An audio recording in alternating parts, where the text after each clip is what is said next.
We're going to begin this second hour by continuing our discussion of jurisdiction. We have two other areas to focus on. First, we're going to be focusing on venue, and then we're going to be taking a look at the Erie Doctrine. Now, subject matter jurisdiction, as we've discussed in the first hour, deals with the power of the court to adjudicate a case. Venue, on the other hand, determines the proper district in which to hear the case. So subject matter jurisdiction is a question of authority or power, whereas venue is a question of convenience. Let's begin by reviewing the general rules for venue in civil actions brought in federal court.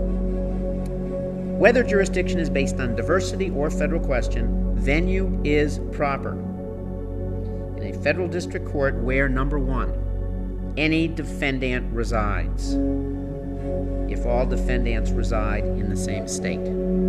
So venue proper, number one, in any district where any defendant resides, if all the defendants reside in the same state.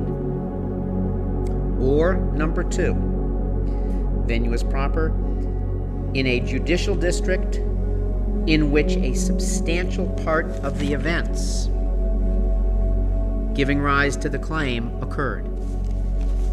Any judicial district in which a substantial part of the events occurred, or a substantial part of property is situated. Or, number three, if there is no district available which satisfies either number one or number two, then for actions based solely on diversity, venue is proper in a judicial district in which any defendant is subject to personal jurisdiction at the time the action is commenced. A judicial district in which any defendant is subject to personal jurisdiction at the time the action is commenced, or for actions not based solely on diversity, venue is proper in a judicial district in which any defendant may be found. A judicial district in which any defendant may be found. Now, let's go over the residency rules which apply for venue purposes. First of all, for individuals. An individual's residence is determined by his domicile.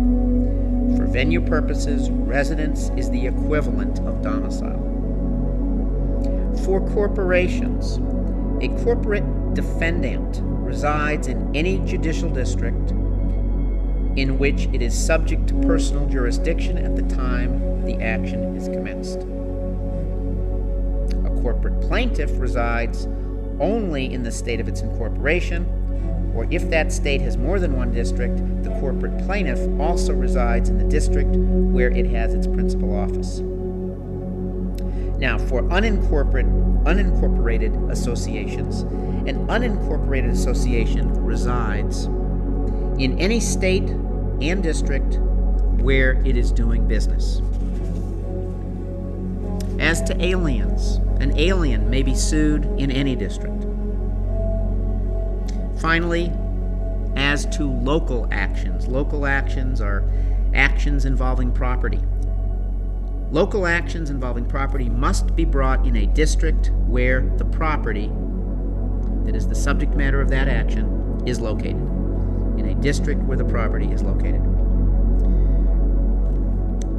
Now, sometimes we're going to transfer venue, and venue is improper. So, in the instance where we're trying to transfer venue and venue is improper, the court can do either of two things. The court can either dismiss the action for what is called forum non-conveniens, but that rarely happens, or, as is more often the case, the court may transfer the case, where venue is improper, it may transfer the case to any district in which the case could have been brought. Note also that sometimes, even when venue is proper, the court may still transfer the case based on convenience of the parties. The standard for transfer of venue is the interests of justice. The moving party has the burden to show there should be a transfer of venue based on factors which focus on convenience. That's where you want to focus on your law school essays. Factors dealing with convenience. Finally, what law should be applied upon transfer of venue? Well, the rule here is this. Where the original venue was proper, the applicable law to follow is the law of the transferor court. Where original venue was proper, follow the law of the transferor court. On the other hand, if original venue was improper, then the applicable law to follow is that of the transferee court. Now, the final area that we're going to be covering under our heading of jurisdiction is the Erie Doctrine. We're going to be looking now at choice of law problems, and let's start with a little background from the Erie Railroad v. Tompkins case. In diversity cases, where the determinative legal issues might involve state law rather than federal law, but the suit is brought in federal court only because the opposing parties are citizens of different states, should the federal or state law control? What law should control? That is the issue which was finally resolved in the case of Erie v. Tompkins, and then later distinguished by a progeny of subsequent decisions. The general rule under the Erie Doctrine is a rule of constitutional law. This is what it says. In a diversity case, a federal court must apply state substantive law, but will apply its own federal procedural law. Erie itself did not set guidelines as to which types of matters are substantive and which types are procedural. That is the kind of issue you will surely confront on your law school exams. Subsequent case law, however, has provided some framework. First of all, under the Erie rule, the word substantive refers to any state statute or any state case law decision, whereas procedural refers to any one of the 86 federal rules of civil procedure or any federal rule of evidence. Let's look at a couple of case examples.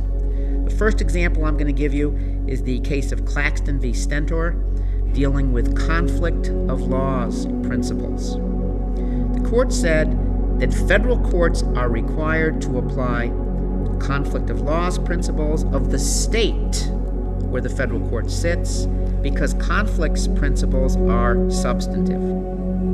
So the federal court followed state substantive law.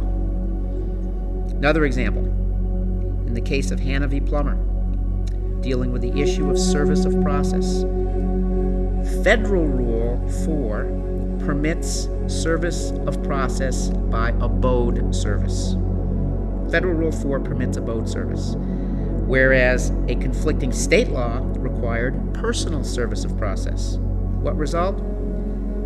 Federal procedural rules apply. Follow Federal Rule 4. Because service of process is procedural, so the federal court follows federal procedural law. Now, as an approach to Erie situations, when it is unclear whether a state law rule is substantive or procedural, courts still quite often use what is called the outcome determinative test from the case of Guarantee Trust versus York. Under this test, the rule is a state law is substantive if not to apply it would lead to a different outcome in federal court from what would occur in state court. Guarantee Trust held that a statute of limitations is a substantive law and therefore state law should be applied to a claim litigated in federal court. In other words, federal court required to follow state substantive law. This outcome determinative approach is still used, although it is often criticized as being too deferential to state law. As an alternative, there's another test, a general balancing test may also be used, whereby the federal interest in applying federal law is weighed against the state interest in applying its own law. However, the policy to follow is that if a federal rule is arguably procedural, if the federal rule is arguably procedural, then federal law will be applied. Example of the balancing test approach from a Maine case, Byrd versus Blue Ridge. The U.S. Supreme Court held the strong interest in preserving the Seventh Amendment federal right to jury trial was found clearly to outweigh the conflicting state law, which allowed a judge to act as the trier of fact rather than granting a jury trial. So upon balance, the federal right outweighed the state right, federal law was followed.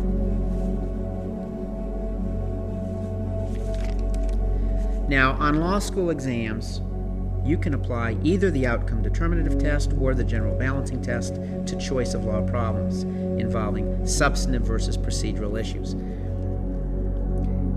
At this point, we've concluded our study of jurisdiction and related issues. Now we're going to be turning to the commencement of the actual civil proceeding, the civil action, and we're going to follow the chronological timeline of the proceeding, beginning with the pleadings. So let's focus now on the pleadings, the paperwork that begins litigation. And we're going to be using, from here on out in the lecture, the federal rules of civil procedure as a guideline. I will be referring to these federal rules often, and I think it's a good idea for law students to look at the actual federal rules, because in class you're going to be reading cases, and it's also important to supplement your reading of cases with the actual rules. So I'm giving you these rule numbers just so you'll know where to look, and at some point during your first year, try to familiarize yourself with these federal rules. So using the federal rules as a guideline, we will determine what pleadings are required, what contents must be included, and how pleadings can be amended. So first, let's go over 5 basic types of pleadings that raise issues and distinguish them one from another. First, we have the complaint, the plaintiff's initial pleading which commences the cause of action. Second, we have an answer, defendant's substantive response to the complaint. A third type of pleading is a counterclaim. This is the defendant's action to bring a claim against the plaintiff. 4, we can have a cross-claim. This is defendant's action to bring a claim against a co-defendant. Or number 5, we can have what's called impleader or third-party complaint. This is a pleading used generally by the defendant to bring new parties into the action. At this point, we're going to be focusing on the complaint and the answer. The other types, the counterclaim, cross-claim, impleader, we're going to be focusing on later in our discussion of joinder. Now, let's start out by going over the concept of notice pleading. Federal courts follow notice pleading. State courts follow what is called code pleading or fact pleading, which requires much more specificity. Our focus is going to be on federal courts, so notice pleading is what we're going to be covering. So let's turn first to the complaint. Under Federal Rule 8A, Sections 1, 2, and 3, Rule 8 requires, quote, a short and plain statement of the grounds upon which the court's jurisdiction depends. A short and plain statement of the grounds on which the court's jurisdiction depends. A showing that the pleader is entitled to relief, and a demand for the relief being sought. So grounds for jurisdiction, a showing for relief, and a demand for that relief. So the complaint must state those 3 things: the grounds for jurisdiction, short statement of the plaintiff's claim, and the prayer for the relief, damages, injunction, declaratory relief, whatever. Note that the federal rule does not require the plaintiff to set out in detail the facts upon which he bases his claim. However, there are certain exceptions where detailed pleading is required. These areas would be areas such as fraud or mistake. When dealing with fraud or mistake, detailed pleading is required in federal court. A second area capacity to sue. Number 3, dealing with conditions precedent. Also, number 4, the issue of special damages, damages which do not necessarily or inevitably result from the defendant's conduct. For example, in a personal injury case, pain and suffering would be general damages and would not require detailed pleading. But on the other hand, specific medical expenses, property loss, and or loss of earnings would be classified as special damages requiring a detailed pleading under Federal Rule 9. Now, before we turn from the complaint to the answer, let's look at some of the motions, which are called pre-answer motions, which can be made under Federal Rule 12. The defendant may file a motion to raise any of several possible defenses. Let's go over a list of the Rule 12 defenses as well as the timing of when they may be raised. First defense we're going to look at is lack of subject matter jurisdiction. Let's say the defendant says there's no basis for diversity of citizenship, lack of subject matter jurisdiction. The timing here of such a motion is that it may be raised at any time in the proceeding. Lack of subject matter jurisdiction is a motion which is never waived. It can be raised at any time before trial, during trial, even for the first time on appeal. It is never waived. A second group of Rule 12 defenses would be a motion for lack of personal jurisdiction, or a motion for improper venue, motion for insufficient process, or a motion for insufficient service of process. These motions are waived if not raised either by motion or by answer, whichever is first. So in this second group of defenses, lack of personal jurisdiction, improper venue, insufficient process, or insufficient service of process, the defendant must raise them by motion or by answer, or they are forever waived. Next type of defense is failure to state a claim upon which relief can be granted. This is sometimes known as a general demurrer. Failure to state a claim upon which relief can be granted. This type of a motion can be raised anytime before trial or during trial. And finally, failure to join a party. Again, failure to join a party can be raised anytime before trial or during trial. Next, we'll turn to the answer itself, Federal Rule 8b. The answer is the defendant's responsive pleading in which she may admit or deny each allegation of the complaint. Or the defendant may make what is called a non-positive denial in her answer. This is where the defendant is without knowledge or sufficient information to make a belief. Such a non-positive denial constitutes a denial. However, failure to specifically deny an allegation constitutes an admission. That's an important point you should remember. Failure to specifically deny an allegation constitutes an admission. Now, in some cases, the defendant may also use what is called a general denial. A general denial is a statement that the defendant denies each and every allegation in the complaint. General denials are usually not possible since some of the complaint's allegations are true. Specific denials are much more common. Now, the answer must also state any affirmative defenses the defendant may have, such as statute of limitations or statute of frauds.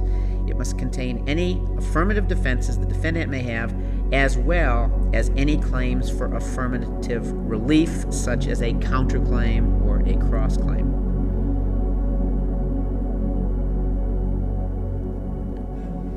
As we will discuss in more detail later on our section of joinder, students should be aware at this point that where a counterclaim is compulsory, It must be stated in the answer, otherwise it is barred.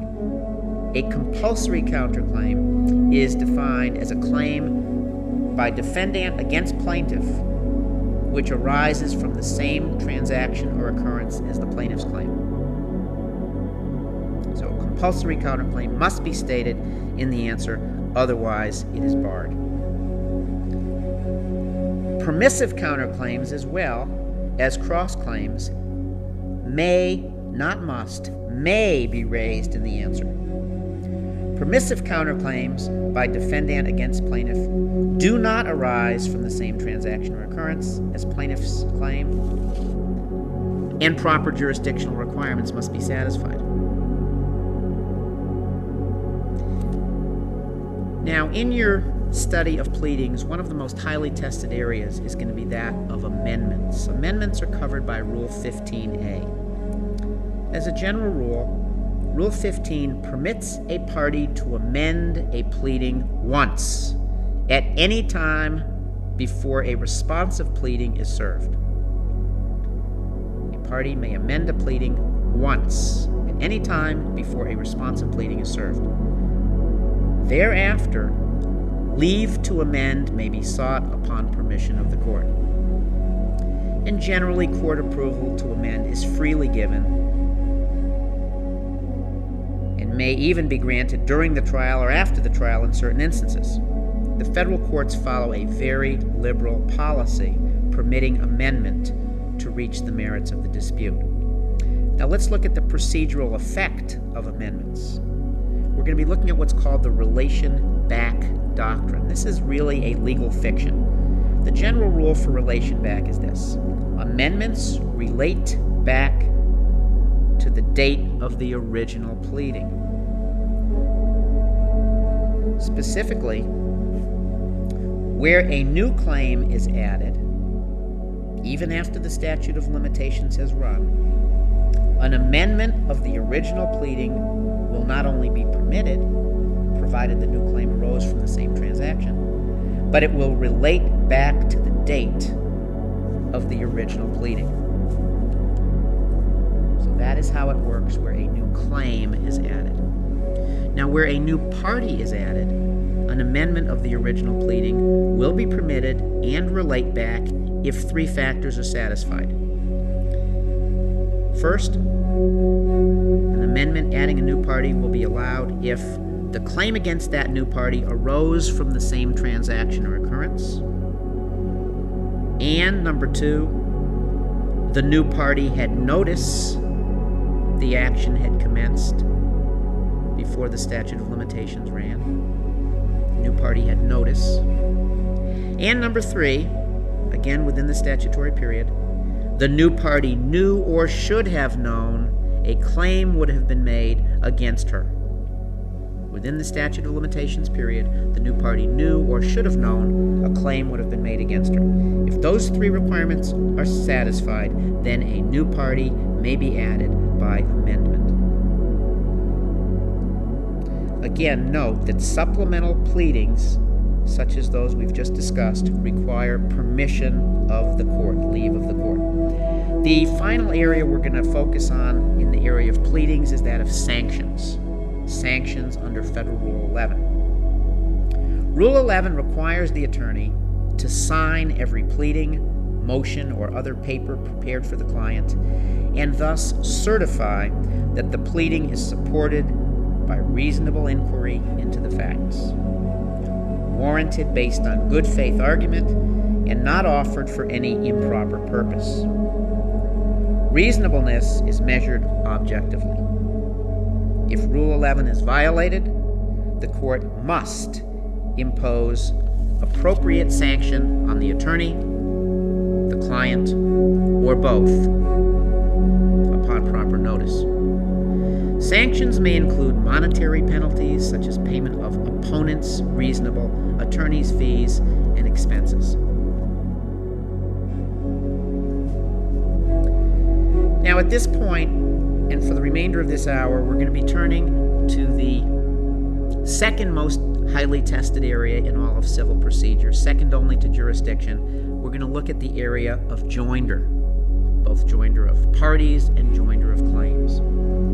As an introduction, modern joinder provisions are constructed with the purpose of bringing about a complete adjudication of all claims among all the parties in the transaction, involving resolution of common issues of law or fact. Students should be aware that there are two key themes which joinder rules embrace.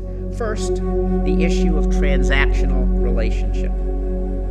The standard for so many areas is the test which requires a claim to arise from the same transaction or occurrence. TSTO, the same transaction or occurrence. The transactional relationship test. You always want to think of that theme. Another often tested standard is the existence of common questions of law or fact. This requirement is perhaps redundant because if the claim does arise from the same transaction or occurrence, common questions of law or fact will be inevitably present. So we have our same transaction or occurrence test, common questions of law and fact as an add-on to it.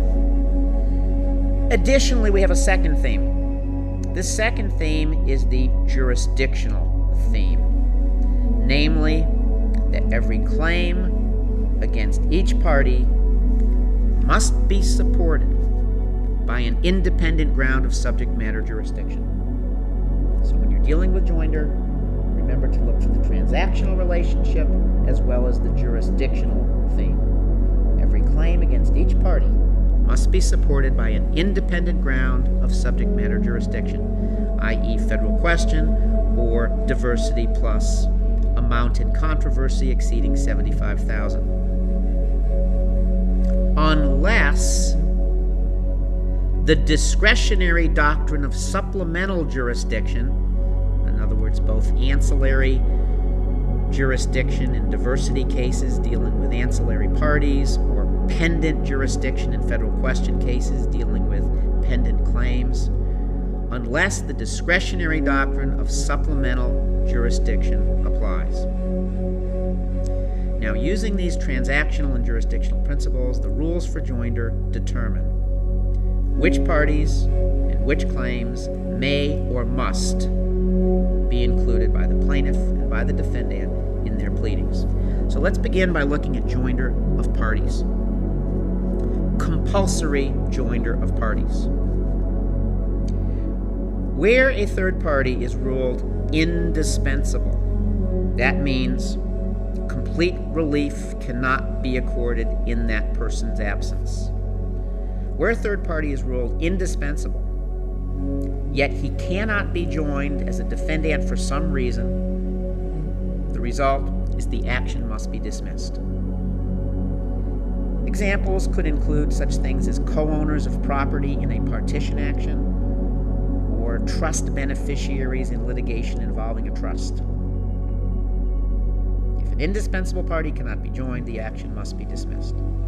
But on the other hand, the more common situation involves the instance where a defendant attempts to bring in a party as a co-defendant. This situation is generally examined under the rules for conditionally necessary parties. If a necessary party is not joined for lack of subject matter jurisdiction, there is no dismissal and the action may proceed without that person.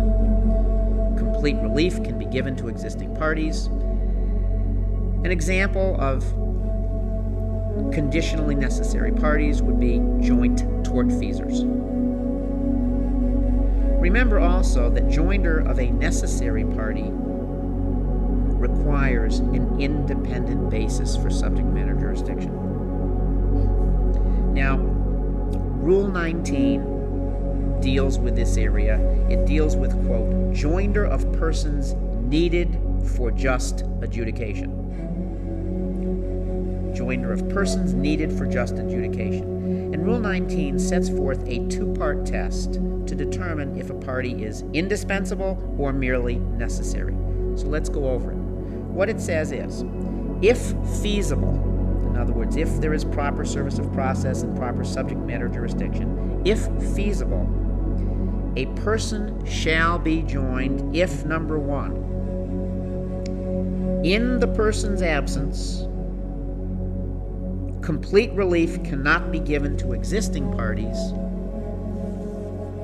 or number two, if disposition in the person's absence might either impair her ability to protect her interest in the matter, or leave any existing parties subject to a substantial risk of multiple or inconsistent obligations.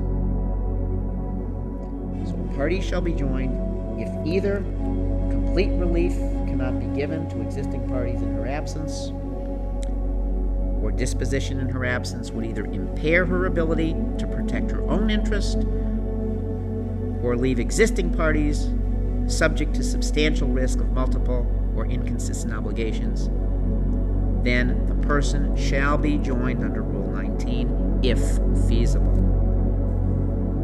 Now, on the other hand, where joinder is not feasible, the court has to decide whether the action must or can proceed or must be dismissed. So some of the factors under Rule 19 that are considered include the following: whether a judgment in the party's absence might prejudice him or existing parties, the extent to which prejudice can be lessened by shaping relief, whether a judgment in the person's absence would be adequate, and whether the plaintiff will have an adequate remedy if the action is dismissed. These are the factors under Rule 19 that you want to be arguing in your law school essay exams and applying these factors to determine whether the action can proceed or whether it should be dismissed. To determine whether joinder is compulsory, to determine if a party is necessary or indispensable. Now let's turn to the area of permissive joinder. This is Rule 20, permissive joinder of parties. Multiple parties may join as plaintiffs or be joined as defendants in one action, provided some claim made by each plaintiff and against each defendant arises from the same transaction or occurrence and presents a common question of law and fact. So multiple parties may join either as plaintiffs or be joined as defendants in one action, provided some claim made by each plaintiff against each defendant arises from the same transaction or occurrence and presents a common question. Now, although Rule 20 permits broad joinder, don't forget that jurisdiction requirements must still be satisfied.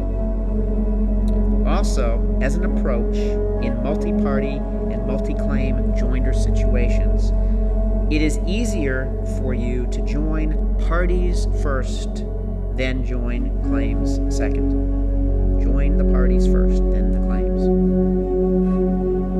Now let's look at joinder of claims.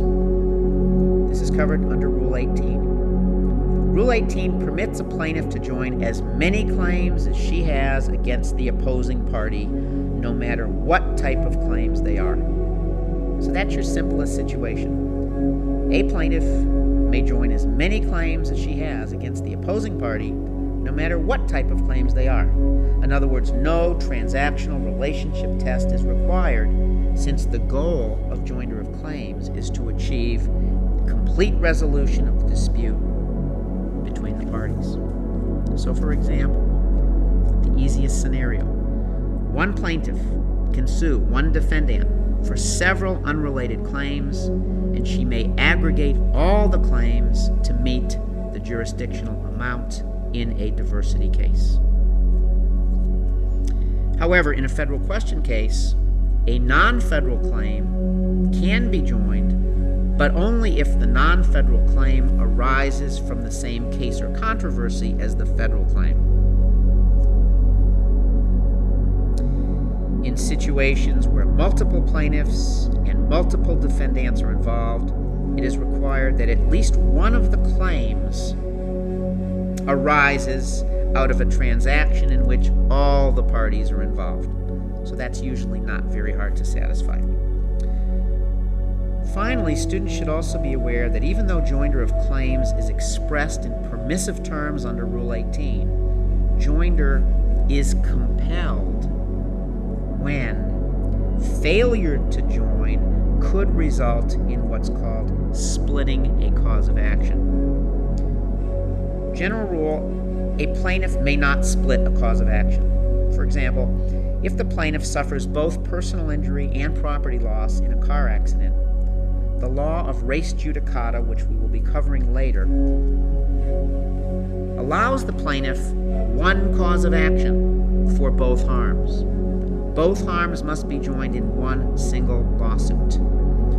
So if the plaintiff sues for personal injury, but not for the property loss, he will forever be banned from bringing that claim. That claim will be barred, since both harms resulted from the same event, the same transaction or occurrence. Now let's take a look at the area of counterclaims, claims by the defendant against the plaintiff. Rule 13 deals with compulsory counterclaims. Rule 13 requires a party to raise transactionally related counterclaims against the opposing party. We mentioned this point earlier. Failure to raise a compulsory counterclaim results in a waiver and bars the party from bringing a separate suit. So a transactionally related counterclaim must be raised, otherwise it's going to be waived. Now, to help us define what is meant by transactional relationship, let me give you some factors that you can apply on your exams. A counterclaim is transactionally related if either, number one, there is some logical relationship that exists between the claim and the counterclaim, or if both the claim and counterclaim raise common issues of law and fact, or if both the claim and counterclaim use evidence common to both, in other words, common evidence is involved, or if res judicata would prevent asserting the counterclaim in a subsequent action because causes of action cannot be split. Now recall that supplemental jurisdiction applies to compulsory counterclaims. There is no independent source of subject matter jurisdiction required for a compulsory counterclaim. Let's turn next to permissive counterclaims. Rule 13b permits a party to assert as a counterclaim any claim not arising from the same transaction or occurrence. So permissive counterclaims deal with any claims against the opposing party which do not arise from the same transaction or occurrence. However, in this area, supplemental jurisdiction does not apply to permissive counterclaims. So subject matter jurisdiction must be satisfied. Next, let's take a look at cross claims, Rule 13G. Cross claims, recall, are claims asserted by a party against a co-party. Here are some of the key points to remember. Cross claims are always permissive. A cross claim must arise out of the same transaction or occurrence as the plaintiff's claim in order for the court to permit its joinder. In federal courts, supplemental or pendant jurisdiction applies, and no independent basis for subject matter jurisdiction is required. Supplemental jurisdiction applies to cross claims.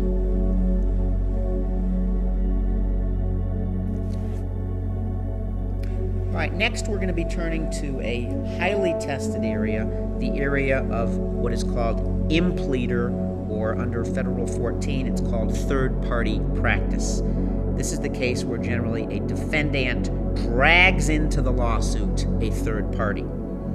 As a general rule, a defendant acting as a third-party plaintiff, may implead a non-party who is or may be liable to him for all or part of the plaintiff's claim.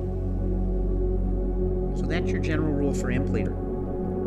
The defendant, acting as a third-party plaintiff, may implead a non-party who is or may be liable to him for all or part of the plaintiff's claim. Impleader generally arises in tort actions where the original defendant is seeking either indemnity or contribution.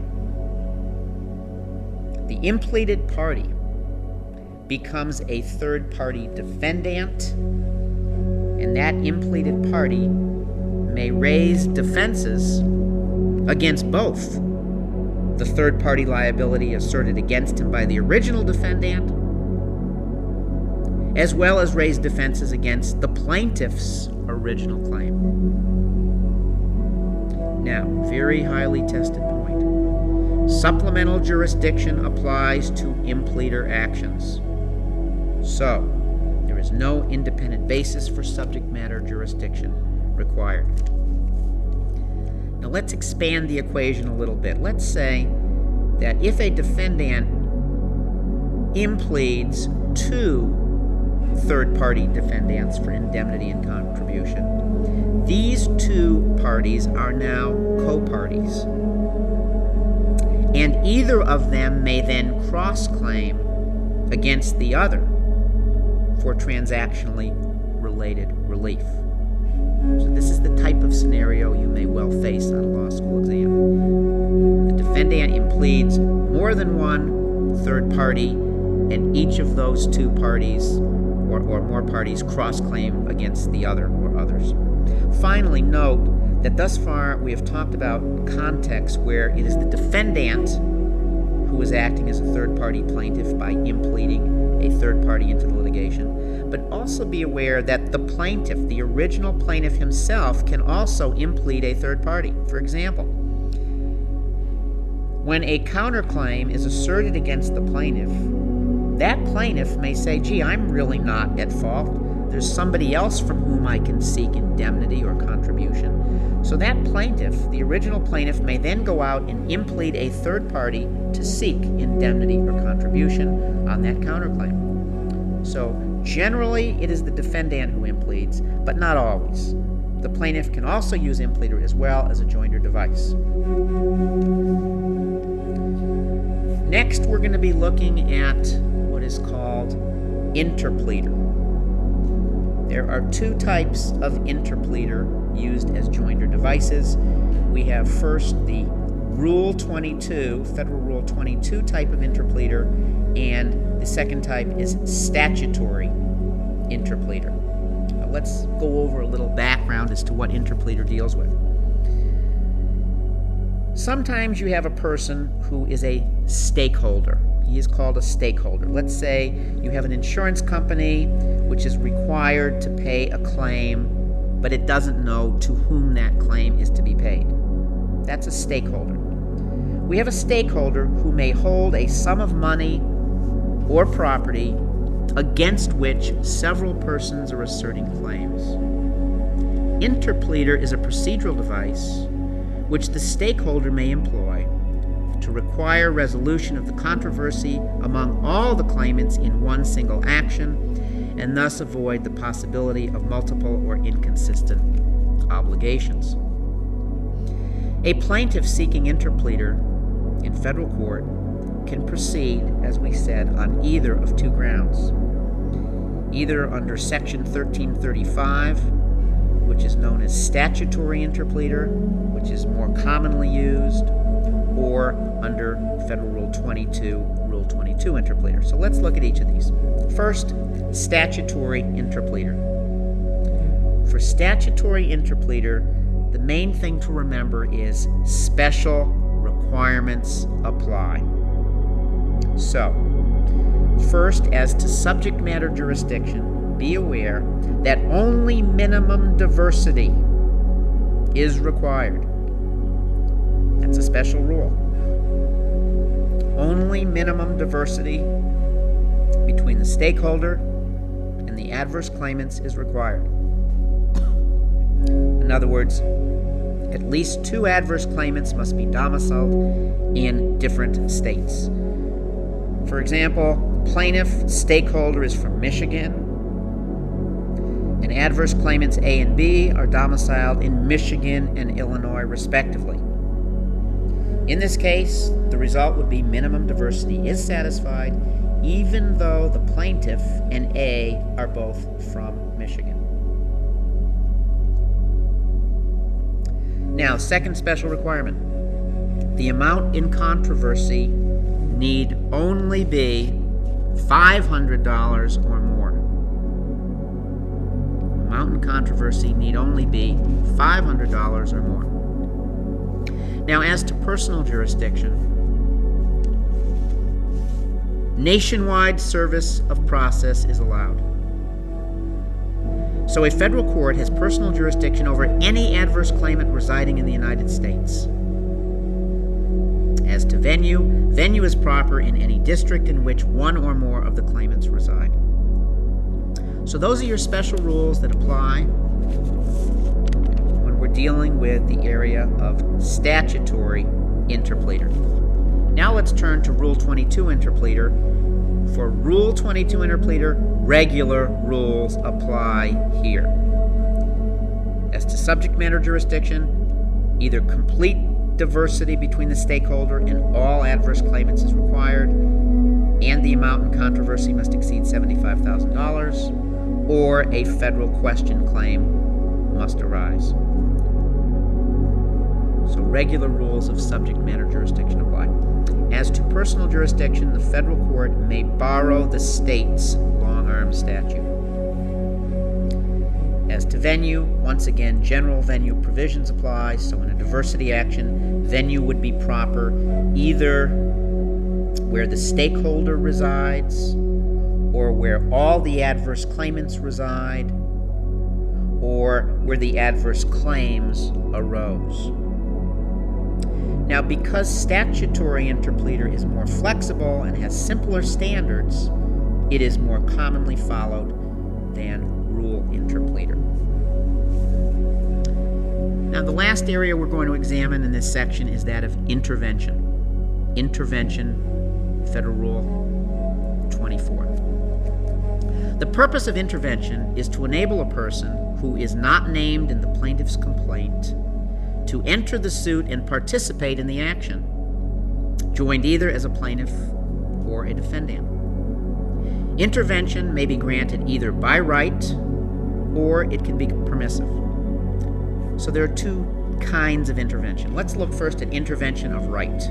This is mandatory intervention. The general rule is intervention of right is available under Rule 24A whenever the applicant claims an interest in the property or transaction that is the subject matter of the lawsuit, whenever the applicant claims an interest in the property or transaction that's the subject of the lawsuit, and disposition without his representation would impair his ability to protect that interest. Disposition without his representation would impair his ability to protect that interest. Timely application is required, and the applicant must show inadequate representation by the existing parties. Supplemental jurisdiction applies in this area of intervention of right, so no independent basis is required for subject matter jurisdiction. Now, as to permissive intervention, this is covered by Rule 24B. Upon timely application, in other words, so as not to increase the potential for delay of the main action, an applicant may assert a claim or defense which involves a common question of law or fact with that of the main action. Permissive intervention. An applicant may assert a claim or defense which involves a common question of law or fact with that of the main action. No direct personal or pecuniary interest is required. Here, the intervener's claim need not arise from the same transaction or occurrence as the main lawsuit, but remember, the claim must have a question of law or fact in common with the main action. Let's look at an example. Let's say Los Angeles County sues the state of California Department of Welfare regarding regulations which provide for disbursement of welfare benefits. Persons who are state welfare recipients may be allowed to intervene as plaintiffs in such a lawsuit, since their interest and eligibility for these benefits involves a common question of law or fact. Now, supplemental jurisdiction does not apply to permissive intervention, so an independent basis for subject matter jurisdiction would be required. Now, throughout our discussion of joinder, over this last hour, we have talked in each case about whether or not supplemental jurisdiction applies. And this is one of the issues that you're going to be confronting, whether they ask you for it or not on your law school exams. You're going to have to determine whether supplemental jurisdiction in the form of either ancillary or pendant jurisdiction applies. So let's go over now a summary, a list of, first, joinder devices where supplemental jurisdiction generally does apply. It does apply, number one, to compulsory counterclaims. Number two, to cross claims.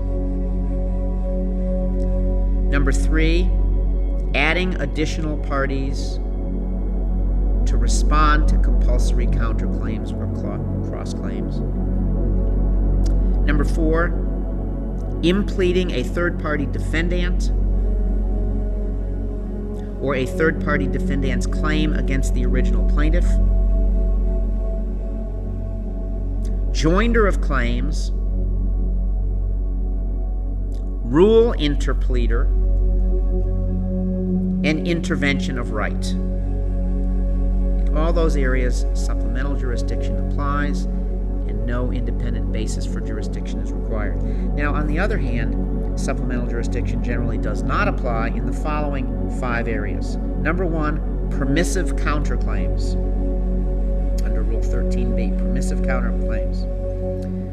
Second area, where you have an impleader situation where the original plaintiff's claim is made against a third-party defendant impleaded by the defendant. The original plaintiff's claim against a third-party defendant who was impleaded by the original defendant. It doesn't apply in that instance. Number 3, no supplemental jurisdiction for necessary and indispensable parties under Rule 19. Number 4, permissive joinder of parties, Rule 20.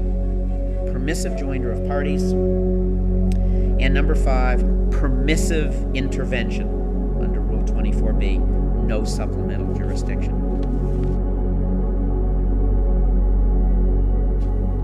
Now, what we're going to do for the remainder of this hour is we're going to be turning to the area of class actions covered by Rule 23. This is an area that is highly tested on law school exams as well as the bar exam.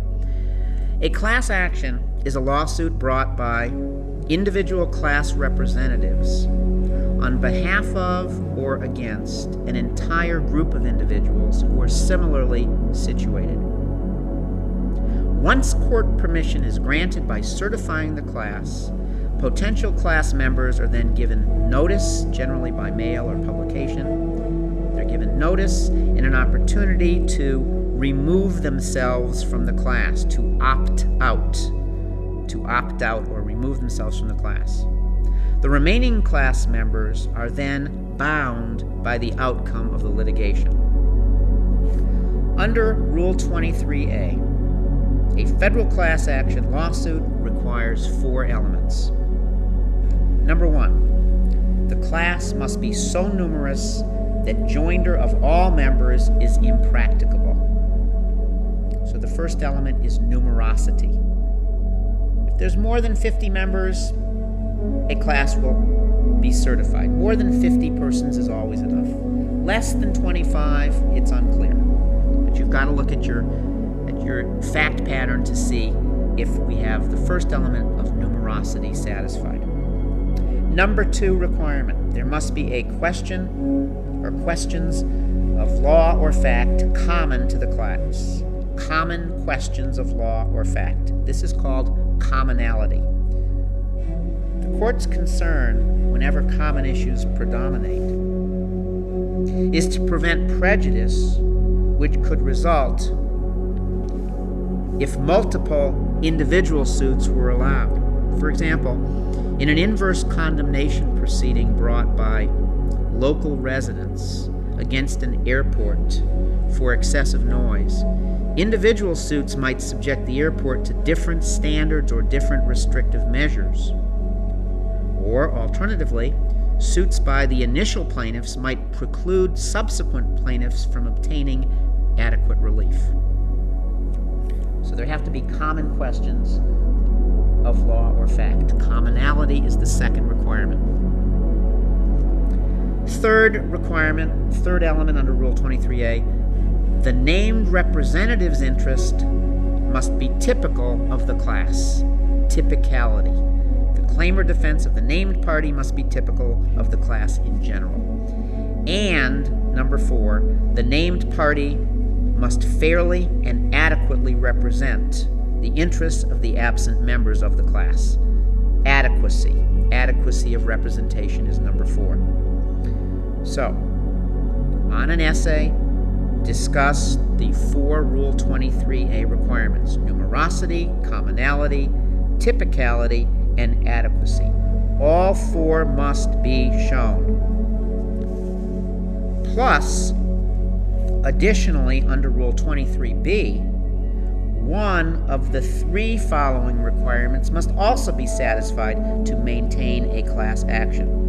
It must be shown either, number 1, the prosecution of separate actions would create a risk of inconsistent results with respect to class members or substantially impair the interests of non-class members. So the first of these factors is incompatible standards or impaired interests resulting. Or, number 2, the second additional requirement. The opposing party, the defendant, has acted or refused to act such that declaratory or injunctive relief is appropriate for the class as a whole. This type of class would be entitled to equitable relief, not money damages, equitable relief. So declaratory or injunctive relief appropriate. That's point number 2. Or number 3, the third additional requirement. Common questions of law or fact predominate over individual issues so that a class action is superior to other available means of adjudication. Common questions predominate over individual issues so that a class action is superior. What would be examples of other methods of adjudication? Well, another method would be having one test case. Or another option would be an action by a named plaintiff or plaintiffs with a liberal right of intervention. Now, in this third-party situation, where we have our common questions, money damages are usually sought. This third area, the common question area, deals with money damages. Note here that oftentimes mass tort situations fail certification as a class because the damages issues are unique to each individual. Now, as far as a notice requirement for class actions, only this third type, the common question type of 23B class action, requires individual notice to all class members, at least by ordinary mail. It's usually paid for initially by the class representative. This notice informs them they may request exclusion by opting out, and that the judgment will bind those class members who do not request exclusion. In all other class actions, notice is merely discretionary. To finish our discussion of class actions, I want to go over a couple of final points with you. First of all, traditional subject matter jurisdiction requirements apply. In diversity actions, domicile is determined by that of the representative party. Each member of the class must have a claim exceeding $75,000, with one exception. That is where the parties' claims are joint or common. In that situation, aggregation is permitted. Personal jurisdiction must be attained as to the named representative of the defendant class. General venue requirements apply. And our last point, and this is often tested, dismissal of a class action requires court approval. So that concludes our discussion of joinder and class actions. At this point, we'll take a short break, and then we will move on to the area of discovery. This brings us to the end of CD number 2. Our lecture on civil procedure continues on CD number 3.